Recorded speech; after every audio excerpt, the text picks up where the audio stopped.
Hello दोस्तों, स्वागत है आप सभी का आपके अपने यूट्यूब चैनल मैट्रिक तक में। दोस्तों मैं संजीव कुमार और आज हम लोग पढ़ेंगे कोऑर्डिनेट ज्योमेट्री। यानी कि यह वीडियो उनके लिए भी बहुत हेल्पफुल होगा जो 10th क्लास में पढ़ते हैं। तो बने रहिए वीडियो को अंत तक देखिएगा। वीडियो अगर अच्छा लगेगा तो वीडियो को लाइक कीजिएगा और चैनल पर नए आए तो चैनल को सब्सक्राइब कर लीजिएगा, बेल आइकन ऑन कर लीजिएगा। तो आइए देखते हैं हम लोग। सबसे पहले क्या करना है, इसके बारे में पहले जानना है। ये कोऑर्डिनेट ज्योमेट्री में ये ज़रूरी होता है। तो सबसे पहले क्या करेंगे, ये जहाँ मिल रहा है उसको हम लोग बोलते हैं मूल बिंदु, यानी ओ से सूचित करते हैं, जिसका नियामक होता है 0 और 0, यानी x का मान भी 0, y के मान भी 0। इसको हम लोग बोलते हैं x, यानी कि यहाँ से जो हो गया ये x हो गया, यहाँ से इधर जो हो गया ये x डैश हो गया। ऊपर में हो जाएगा y और नीचे में हो जाएगा y डैश। अब देखिएगा जो एक साइड है, एक साइड यानी कि इधर, वो प्लस में सब हो जाएगा, यानी +1 +2, यानी प्लस नहीं लिखे 1 2 इस तरह से 3 4 5 6, उसी तरह से आगे बढ़ता जाएगा। फिर इसी के अपोजिट आएंगे उल्टा, तो इधर आ जाएगा -1 -2 -3 -4 -5, इस तरह से बढ़ता जाएगा। इधर भी जहाँ तक लेना है वहाँ तक ले सकते हैं। फिर यहाँ पर क्या आ जाएगा, यहाँ पर x रहेगा, यहाँ पर हो जाएगा, यहाँ से शुरू करेंगे 1 2 3 4 5 और 6, यानी कि ऊपर में प्लस में।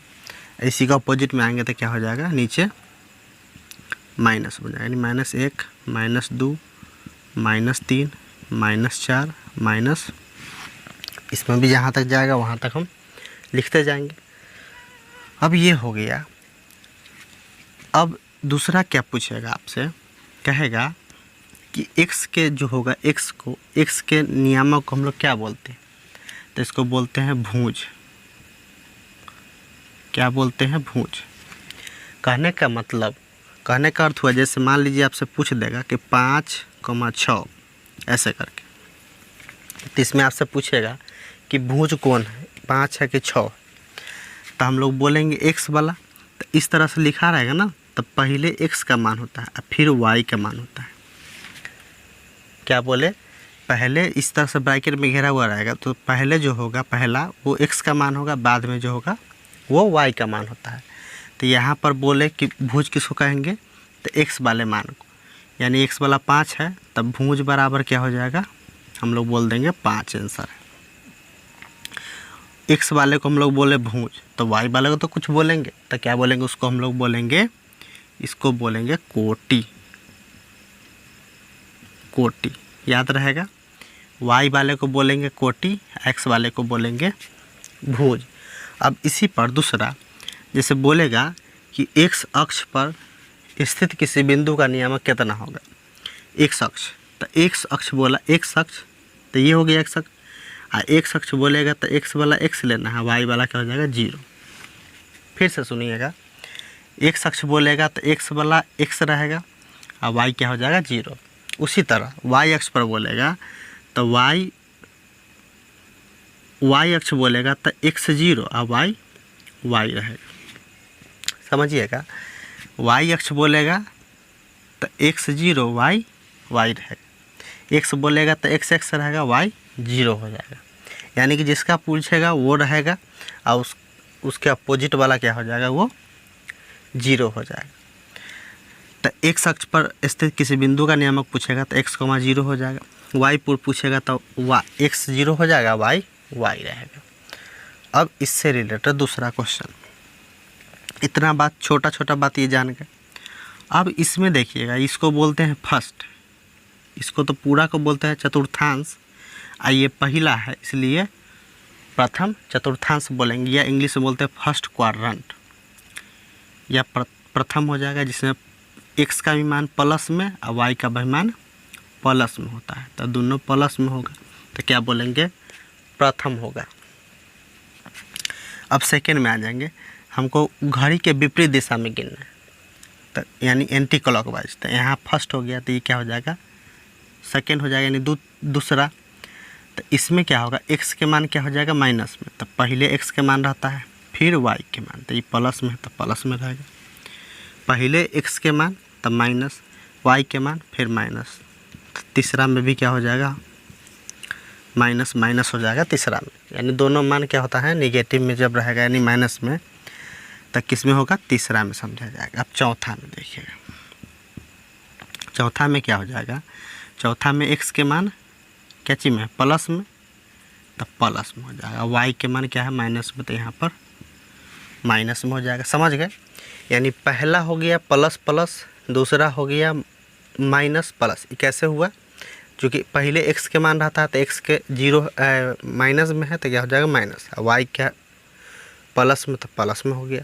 उसी तरह तीसरा में यानी थर्ड क्वाड्रेंट में आया तो हो गया x वाला माइनस में तो माइनस में, और y वाला भी माइनस में तो माइनस में रहेगा। फोर्थ में आ गया तो फोर्थ में क्या हो गया, x वाला प्लस में है, y वाला माइनस में। इसमें ऑब्जेक्टिव टाइप पूछता है 10th क्लास में, जैसे आपसे पूछ देगा कि 6,7 रहेगा, ये पूछा किस क्वाड्रेंट में यानी किस चतुर्थांश में, तब दोनों देखेंगे दोनों प्लस प्लस में है, दोनों जब प्लस प्लस होता है, प्लस प्लस में कौन है, पहला में है तो पहला में हो जाएगा। इसी को अगर माइनस में 6 कर दिया, 7 कर दिए, अब देखिए x के मान माइनस में, y के मान कुछ ना तो प्लस में है ना, तब माइनस में प्लस में रहेगा है ना, यानी कि x के मान माइनस में, y के मान प्लस में, तो किस में हो जाएगा, सेकेंड क्वाड्रेंट में बोलेंगे, यानी कि द्वितीय चतुर्थांश में बोलेंगे। अगर -6 और माइनस अगर 7 रहता तब हम लोग किस में बोलते हैं, तृतीय चतुर्थांश में। अगर यहाँ पर 6 -7 रहता इस तरह से, तो हम लोग बोलते हैं किस में है, तो ये चतुर्थांश ये चौथा में हो जाएगा, यानी कि फोर्थ क्वाड्रेंट में हो जाएगा। अब देखिएगा इससे रिलेटेड जैसे देखिएगा यहाँ पर ये तो हो गया, जैसे रहेगा आपको दे देगा, मान लीजिए जैसे पूछ देगा कि मूल बिंदु का नियामक कितना होता है, तो मूल बिंदु का क्या हो जाएगा, यहाँ पर x भी 0 और y भी 0, क्योंकि यहीं से शुरू होता है तो यहाँ पर 0 के बाद क्या आता है 1 2, इस तरह से इधर भी उसी तरह 0 1 2, ऊपर जाएंगे 0 1 2 0 1 2, नीचे भी आएंगे। तो इसके बाद क्या होगा, इसके बाद आपसे इसी से रिलेटेड कुछ फार्मूला है जिसको याद रखना है, तो आइए उसको भी देखते हैं समझते हैं। तो आइए देखते हैं दूसरा फार्मूला सब देख लेते हैं हम लोग। जैसे दे देगा ए बिंदु, इसका नियामक चूँकि पहले x होता है तो x हो जाएगा, तो x आई पहला है इसीलिए 1 हो जाएगा 1, और कॉमा y 1 हो जाएगा 1 1। अब फिर b लेंगे तो यहाँ पर पहले तो x होता है तो x लिख दिए, आई पहला था तो 1 1 लिख दिए, दूसरा है तो क्या लिखेंगे हम लोग यहाँ पर 2 2 लिख देंगे। अब इसके बीच की दूरी पूछ देगा तो क्या लगा देंगे हम लोग फॉर्मूला, ए बी बराबर √, याद रखना है कि इसमें से यानी 2 में से क्या करना है, 1 को घटा लेना, तो x2 - x1 का होल स्क्वायर, अब बीच में प्लस लिखना है। फिर उसी तरह जो ये लगाए हैं वही यहाँ पर लिख देंगे, तो यहाँ x है तो यहाँ पर क्या हो जाएगा y हो जाएगा, यानी y2 - y1 का होल स्क्वायर हो जाएगा। और इसी को हम लोग बोलते हैं दूरी सूत्र, या इसी को बोलते हैं हम लोग दूरी सूत्र है। ये दूरी सूत्र याद रहेगा, दूरी सूत्र इसी को बोलते हैं, ए बी बराबर यानी कि √, x2 - x1 का होल स्क्वायर और जोड़ y2 - y1 का होल स्क्वायर हो जाएगा, और रूट लगा देंगे। तो अब देखिएगा इसके बाद मान लीजिए आपसे पूछ देगा कि मूल बिंदु से किसी बिंदु का बीच की दूरी निकालिए, तब मूल बिंदु बता है, मूल बिंदु क्या होता है, मूल बिंदु पर नियामक क्या होता है 0 0 होता है, 0 0। पूछ देगा किसी पॉइंट का, यानी x, y रहेगा, एक गो रहेगा तो x y लिखेंगे, और जब 2 गो x y हो जाएगा लिखेंगे तो हम लोग 1 2 करके लिख देंगे। यहाँ पर जो कि एक ही था इसीलिए x y लिख दिए। अब इसके बीच की दूरी पूछेगा तो हमको लगा देना है OP बराबर √x² जोड़ y² लगा दीजिएगा। कैसे? इसी फार्मूला पे हम लोग बैठा के निकाल ले सकते हैं। जैसे देखिए, जैसे आपको क्या कहा, ये दोनों के x2 होता है तो ये 2 हो गया, तो x माइनस क्या हो जाएगा, x2 माइनस x1, तो 1 कितना है 0, तो 0 रख दिए इसका होल स्क्वायर और जोड़।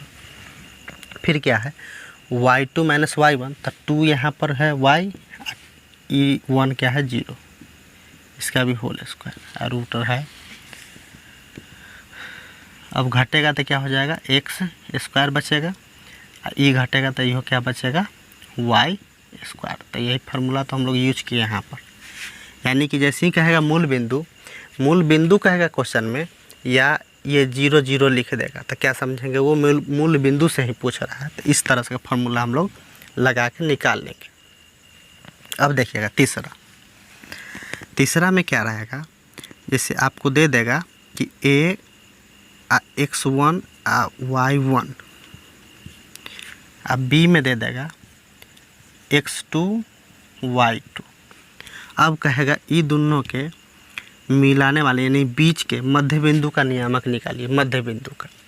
जब मध्य बिंदु का पूछेगा, मान लीजिए ये है दोनों, इसका मध्य बिंदु का पूछेगा यानी p का मान पूछेगा, xy मान लिए, xy मान लिए, इसको कॉमा है, तो xy इसका नियामक पूछेगा यानी x का y का। तो हम लोग क्या करेंगे, x बराबर लगा देंगे फार्मूला, 1 को और 2 को जोड़ देंगे, तो 1 प्लस x2/2 हो जाएगा। यानी कि x1 x2 जोड़ के और 2 से भाग कर देंगे तो क्या निकल जाएगा, बीच का निकल जाएगा। इसी तरह y के निकालने के लिए y बराबर लगाते हैं, y को जोड़ देंगे यानी y1 जोड़ y2/2 हो जाएगा। ये बीच का ये निकालने के लिए। अब इसके बाद कुछ और फार्मूला है जिसको बताते हैं, देखिएगा। तो आइए कुछ और फार्मूला है जिसको देखते हैं हम लोग। जैसे दे देगा आपको x1 y1, बीच में कॉमा दे देते हैं, फिर b में क्या दे देगा आपको x2 y2 दे देगा। अब फिर क्या करेगा आपको, यहाँ पर तीसरा चीज़ क्या दे देगा,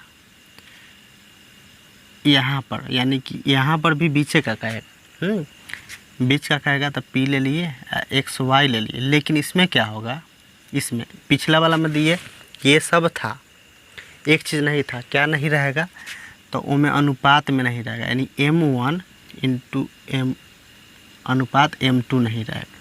यानी पिछले वाला में क्या था, ये वाला जब अनुपात वाला जैसी चर्चा कर देगा तो आपको कौन सा फार्मूला यूज कर लेना है, ये वाला फार्मूला जो अभी लिखेंगे। यानी अनुपात में जैसे ही कहेगा तो ये वाला फार्मूला आपको यूज करना है। जैसे देखिए, अगर मान लीजिए x का पूछना, x का निकालना है तो x लिख दिए बराबर। तब पहले हम लोग शुरू करेंगे m से, यानी m1 हो गया। m1 के बाद क्या आएगा m2 नहीं लिखेंगे, यहाँ पर क्या लिखेंगे 2 के, ये नहीं लिख के अब इस वाला x में के 2 लिखेंगे। फिर से समझिएगा, m1 लिख दिए तो m2 नहीं लिखना है, कौन 2 लिखना है हमको, x वाला 2 को, x का, चूँकि x का निकालना है तो x वाला 2 लिखेंगे, यानी कि x2 हो जाएगा, 1 के बाद 2, याद करने के लिए 1 के बाद 2 हो जाएगा, फिर प्लस। फिर देखिए यहाँ पर m1 हो गया तो क्या बचा, अब m2 बचा, तो m2 लिख दिए। x2 यहाँ हो गया तो यहाँ पर क्या हो जाएगा, x क्या हो जाएगा, x1 हो जाएगा। फिर से समझिएगा, x1 m1 हो गया, पहले m1 लिख दिए, 1 के बाद 2 होता है तो 2 m1 वाला 2 नहीं लिख के हम लोग लिखेंगे x वाला 2, क्योंकि x का मान निकालना है तो लिख दिए। अब देखिए m1 यहाँ हो गया तो यहाँ क्या हो जाएगा m2, x2 यहाँ हो गया तो यहाँ पर क्या हो जाएगा x1। अब बट्टा में हो जाएगा m1 जोड़ m2, यानी कि दोनों को जोड़ देना है। फिर उसी तरह y के निकालने के लिए हम लोग क्या करेंगे, सेम प्रोसेस करेंगे। m है तो m1 रहेगा, x2 लिए हैं तो यहाँ पर y2 हो जाएगा, और जोड़ m2 लिए तो m2 रहेगा, x1 लिए तो यहाँ पर y1 हो जाएगा, बट्टा में m1 जोड़ m2 कर देते हैं। यानी जैसी रेशियो देगा तो ये फार्मूला लगा के हम लोग निकाल। इसके बाद देखिएगा, अब त्रिभुज में दे देगा, जैसे देख लीजिए त्रिभुज में दे देगा आपको ए x1 y1 और बी में x2 y2 हो जाएगा और सी में x3 y3, यानी 1 2 3 3 को हो जाएगा त्रिभुज का। और इसमें इसका क्षेत्रफल पूछेगा, यानी पूछेगा आपसे, पूछ लेगा इसमें कि त्रिभुज का क्षेत्रफल क्या होगा। इसमें पूछ लेगा क्या कि त्रिभुज का क्षेत्रफल। तो इसमें त्रिभुज का क्षेत्रफल आपसे पूछ लेगा तो क्या हो जाएगा 1/2 लिखना है। पहले बाहर 1/2, चूँकि त्रिभुज का क्षेत्रफल में होता है ना 1/2, तो 1/2 लिख दिए, फिर बड़ा ब्रैकेट घेर दिए। अब क्या याद रखना है, जो ब्रैकेट के बाहर यानी इस तरह से ब्रैकेट घेरा जाएगा, ब्रैकेट के बाहर सब में होगा x x x, यानी x1 फिर x2 x3 तीनों लाइन से रहेगा। अब ब्रैकेट में जो लिखेंगे हम लोग y रहेगा। अब कैसे याद रखेंगे उसको देखिएगा। तो पहले बताएं x1 से शुरू हो जाएगा, x1 x2 x3 ब्रैकेट के बाहर लिख दिए x1, ब्रैकेट चालू कर दी। अब 1 के बाद क्या आ जाएगा 2। अब ब्रैकेट के अंदर बताएं y वाला मान होता है सब में, तो यहाँ पर क्या हो जाएगा 1 के बाद क्या हो जाएगा 2, यानी कि y2 माइनस लिखेंगे हमेशा। यहाँ पर ब्रैकेट के अंदर माइनस रहेगा, चूँकि यहाँ इससे पहले वाला भी माइनस था ब्रैकेट के अंदर, तो उसी तरह यहाँ पर तो x1 लिख दिए। 1 के बाद क्या हो जाएगा 2, तो y2। अब -2 के बाद क्या हो जाएगा 3, तो y3। फिर से समझिएगा, यहाँ पर 1/2 लिख देंगे, x1 हो जाएगा बाहर। 1 के बाद क्या होता है 2, तब ब्रैकेट के अंदर क्या बताया है y ही लिखा जाता है। तो 1 के बाद 2 यानी कि कौन 2, तो y2 माइनस, 2 के बाद होता है 3, तो y3। फिर क्या देंगे बीच में प्लस। फिर यहाँ पर x1 हो गया, तो यहाँ पर क्या हो जाएगा x2। अब ब्रैकेट के अंदर बताए हैं होता है कौन मान लिखा जाता है, तो लिखा जाता है y के मान। तो 2 के बाद क्या होता है 3, तो यहाँ पर हो जाएगा y3 माइनस। फिर 3 के बाद क्या होगा 4। अब 4 तो इसमें है नहीं, तो 4 कहाँ से लिखिएगा, तब 4 के बाद नहीं, 3 के बाद क्या आता है फिर 1, तो यहाँ पर लिख दीजिए y1। इस तरह से हम लोग याद रखते हैं, चूँकि लंबा होता है फार्मूला, ये याद करना बड़ा कठिन है, इसीलिए इसको ध्यान से देखिएगा। यहाँ पर 1 फिर 2 फिर 3, फिर बाहर यहाँ पर 1 हो गया, तो यहाँ पर क्या हो जाएगा 2 हो जाएगा। तो 2 के बाद क्या आता है 3 के बाद 4 नहीं आता, लेकिन यहाँ पर फिर से आ जाएंगे वापस 1 पर, तो 1 हो जाएगा। अब फिर प्लस। अब बताएं ब्रैकेट के बाहर क्या होता है x होता है, तो x1 यहाँ हो गया, यहाँ x2 हो गया, तो यहाँ पर क्या हो जाएगा x3 हो जाएगा। फिर ब्रैकेट लेंगे। अब 3 के बाद क्या होगा y4 नहीं आता है, तो 4 नहीं है तो क्या हो जाएगा y1 हो जाएगा माइनस y2 हो जाएगा। ये ब्रैकेट बंद। या यहाँ से एक चीज़ और देख सकते हैं कि जो यहाँ पर लिखा हुआ है वही इसके शुरुआत में लिखा हुआ है, जो इसके लास्ट में है वही इसके शुरुआत में है। तो यहाँ से भी हम लोग ध्यान में अगर रखेंगे तो यहाँ से ही डायरेक्ट यहाँ लिख देंगे, याद रहेगा तो। अब इसी क्वेश्चन में क्या कहेगा आपको कि त्रिभुज का क्षेत्रफल ये हो जाएगा, यहाँ पर ये दे देगा, इसमें कहेगा संरेख है, किसी एक का मान नहीं देगा इसमें, यानी एक का मान पूछ लेगा और कहेगा संरेख है, तो क्या करिएगा कुछ नहीं करना, इसके बराबर में हमको 0 कर लेना, यानी कि 1/2 रहेगा, सब मान रहेगा y2 माइनस y3 जोड़ x2 y3 माइनस y1 जोड़ बाहर हो जाएगा x3 1 माइनस 2 होता है ब्रैकेट बंद। और क्या करना है बराबर में हमको 0 कर लेना है। ई वाला कब लगाएंगे फार्मूला, जब कहेगा संरेख है तब लगाएंगे हम लोग। अब नहीं गुना में है तो इधर जाएगा तो भाग में, अब भाग में जाएगा तो 0 कुछ संख्या रहे तो क्या हो जाता है वो 0 हो जाता है, यानी कि इधर से क्या करेंगे इसको हटा देते हैं, यानी कि इधर जाएगा तो 0 हो जाएगा। यानी जब संरेख वाला कहेगा तो ये फार्मूला हम लोग लगा लेंगे यहाँ से। कब, जब संरेख कहे, जब संरेख कहे, यहाँ से हम लोग संरेख कहेगा तो क्या होना चाहिए, इसका पूरा का क्षेत्रफल 0 होना चाहिए। आई वाला फार्मूला कब लगाना है, जब हमको कहेगा कि इसमें एगो यानी कि x1 का चाहे y2 का चाहे y3 का किसी एक का नहीं देगा मान, तब हमको क्या करना है, ये फार्मूला यूज करना है। इस सब पर हम लोग क्वेश्चन बनाएंगे। टोटल जितना भी फार्मूला बताए हैं सब पर क्वेश्चन आगे हम लोग करेंगे, तो उसमें जानेंगे कि बारी बारी से कैसे बनाएंगे। बस ये वीडियो अगर अच्छा लगा होगा तो वीडियो को लाइक करिएगा, शेयर कीजिएगा, नीचे कमेंट बॉक्स में जाकर लिखिएगा कि वीडियो कैसा लगा, और चैनल पर नया तो चैनल को सब्सक्राइब कर दीजिएगा, बेल आइकन ऑन कर दीजिएगा, ताकि जब भी हम वीडियो अपलोड करें तो नोटिफिकेशन सबसे आपको पहले मिले।